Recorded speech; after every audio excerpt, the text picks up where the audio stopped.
Hey guys, welcome to the lab. Today we're going to be talking about grip on a pull-up bar when you're doing things like muscle-ups and pull-ups and toes to bar and everything you can do on a bar. So some things that we want to look at when we're using our grip. We want to choose the type of grip we're using so that we don't accidentally use the wrong tool.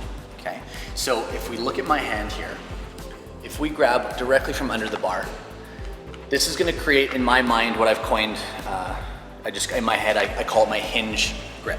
So what I am doing here is I'm using my wrist to hinge, so when I am moving, my palm isn't moving on the bar at all.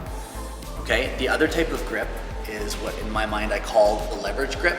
So it's where your wrist has a bit of a broken angle and your hand is up the bar. Now the bar is more in your palms, and if you're doing a lot of high rep movements in this one, you're gonna tear your palms up. But again, like I mentioned, we want to choose the tool we use so we don't use the wrong one by accident. So if you have problems like your hands get torn up when you do pull-ups or toes to bar or muscle-ups, it might be that you're accidentally choosing the wrong type of grip. Okay, so let's talk about when you'd want to use each of these or change between the two. For a high rep movement where you're on the bar for a long time and you don't want to tear your palms off, this is going to be good because the hinge movement through the wrist prevents that palm tear. Okay?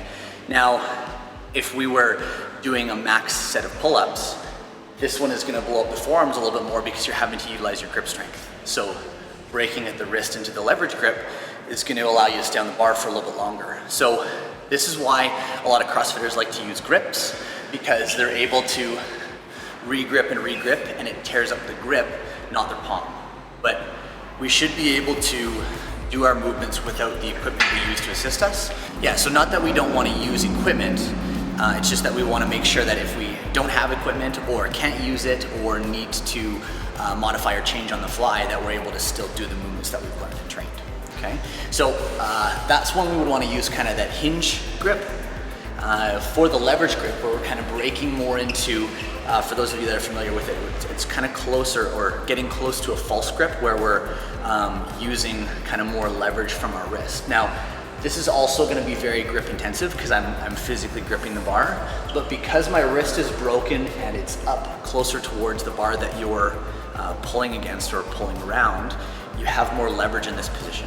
And if you saw in the muscle up that I demonstrated, it's a really good way to have a place to push out of. So this bar comes down and I'm able to push up and out of it. Whereas if I'm behind or below the bar, if I'm below the bar, it's really hard to get that wrist up there and you have to modify your movement in other ways. Thanks for tuning in, guys.